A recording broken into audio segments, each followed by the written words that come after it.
जिसके घर पे मीटर की रीडिंग 600 से कम है उसको बिजली का बिल 0 आएगा। मेरा बिजली ਦਾ ਬਿੱਲ ਪਹਿਲਾਂ 1 ਸਾਲ ਪਹਿਲਾਂ ਆਵਾ ਤਾਂ ਤੇ ਹੁਣ ਵੀ 1 ਸਾਲ ਹੋ ਗਿਆ ਵੀ ਆਂਦਾ ਨਹੀਂ ਹੈਗਾ। ਜਦ ਆਹ ਭਗਵੰਤ ਮਾਨ ਦੀ ਸਰਕਾਰ ਬਣੀ ਆ ਜੀ। ਮੁੰਡਾ ਸਾਨੂੰ ਛੋਟਾ ਕਹਿੰਦਾ ਪਿਛਲੀ ਵਾਰੀ ਬਿੱਲ ਕਿੰਨਾ ਆਇਆ था माँ 3500 रुपया कहना ऐसी 0 आया। माँ पे ऐसा मुख्यमंत्री पूरे इंडिया में बनना चाहिए।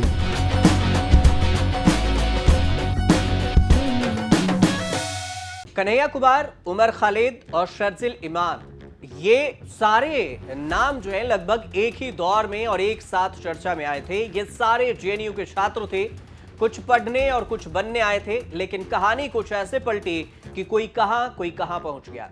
संसद हमले के दोषी अफजल गुरु के फांसी के खिलाफ साल 2016 में जेएनयू कैंपस में विरोध प्रदर्शन हुआ और उसी में देश विरोधी नारे लगने के आरोप में ऐसा हंगामा शुरू हुआ कि आज तक खत्म नहीं हुआ। तब ये चेहरे बीजेपी विरोधियों के हीरो और बीजेपी समर्थकों के लिए विलेन बने।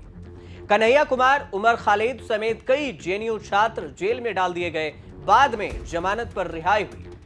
जेएनयू विवाद से कन्हैया कुमार के राजनीति में आने का रास्ता भी खुला, लेकिन उमर खालिद का नाम लगातार बड़े बड़े विवाद, हिंसा की घटनाओं और देश विरोधी साजिशों में आता रहा।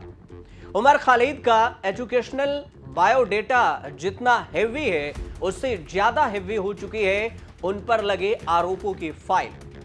दिल्ली यूनिवर्सिटी से ग्रेजुएशन करने के बाद जेएनयू में एडमिशन लिया और मास्टर एमफिल करने के बाद झारखंड के आदिवासी पर पीएचडी की पढ़ाई की और पढ़ाई करते हुए डेमोक्रेटिक स्टूडेंट्स यूनियन के नेता बने।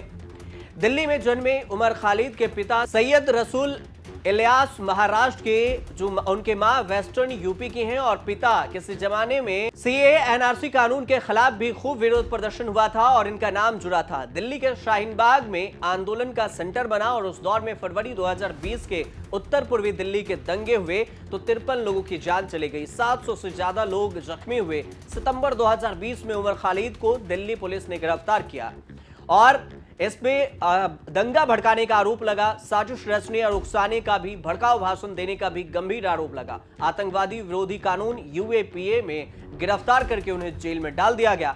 तब से आज तक उमर खालिद की रिहाई नहीं हुई है। उमर खालिद के खिलाफ 2 एफआईआर दर्ज हुई थी। एक मामले में अप्रैल 2021 में जमानत मिल गई थी और दूसरी एफआईआर देखें तो एफआईआर संख्या 59/2020 यूएपीए में दर्ज है, जिसमें सुनवाई पूरी नहीं हुई है।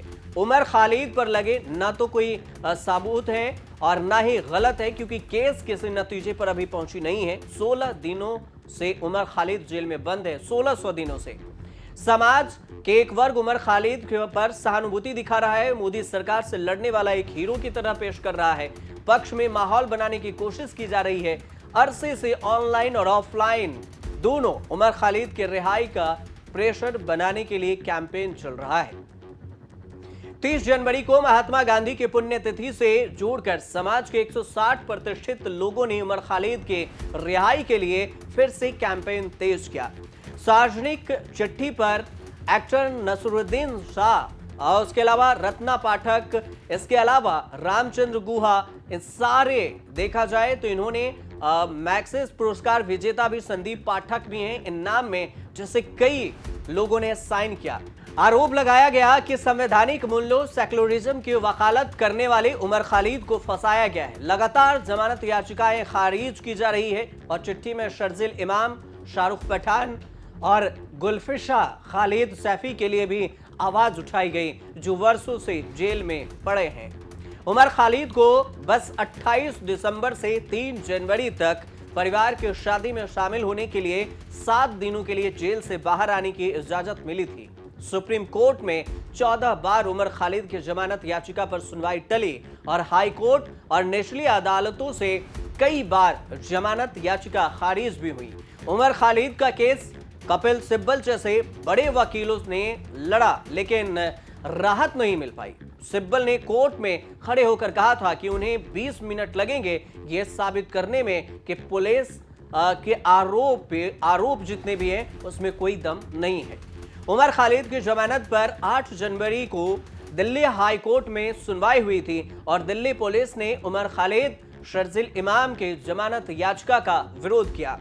कहा कि शाहीन बाग नानी दादी का विरोध प्रदर्शन नहीं था, उस प्रदर्शन में स्थानीय समर्थक नहीं थे, लोगों को दूर इलाकों से लाया गया। महाराष्ट्र के भीमा कोरेगांव के हिंसा केस में भी उमर खालिद का नाम आया और दिल्ली दंगे में भी आरोपी ताहिर हुसैन के केस में भी उमर खालिद का नाम जोड़ दिया गया। ताहिर हुसैन को ओवैसी की पार्टी ने दिल्ली चुनाव में उम्मीदवार बनाया है। सुप्रीम कोर्ट से चुनाव प्रचार की भी इजाजत पा गए हैं ताहिर हुसैन। बस उमर खालिद का कुछ नहीं हुआ है आज तक। देखा जाए तो उमर खालिद के लिए विपक्ष के कई नेता भी सहानुभूति जताते रहे हैं। आरजेडी के सांसद मनोज झा ने तो संसद में आवाज उठाई थी कि सुनवाई नहीं होगी, जमानत नहीं मिलेगा तो न्याय नहीं मिलेगा। 17 दिसंबर 2024 को फाइल ये भी खुली थी और इसी दिन आरजेडी के सांसद ने क्या कुछ कहा था वो भी बयान सुन लीजिए। मैं समझता हूं कि फ्रीडम की जब बात हो तो हम मूल्यांकन करें। फ्रीडम में हाइफन नहीं होता है, फ्री के बाद डॉम नहीं। जैसे जॉर्ज ऑरवेल की किताब में था, all animals are equal but some animals are more equal than others. इस देश में नाम और सरनेम से भी चीजें तय होती हैं। खालिद नाम है, जेल में रहोगे, सुनवाई नहीं होगी। हैदर नाम है, मीरान हैदर, नहीं सुनवाई होगी। इमाम नाम है, शर्जिल इमाम, नहीं होगा। गुलफिशा होगी, नहीं होगा। तो ये सारी चीज,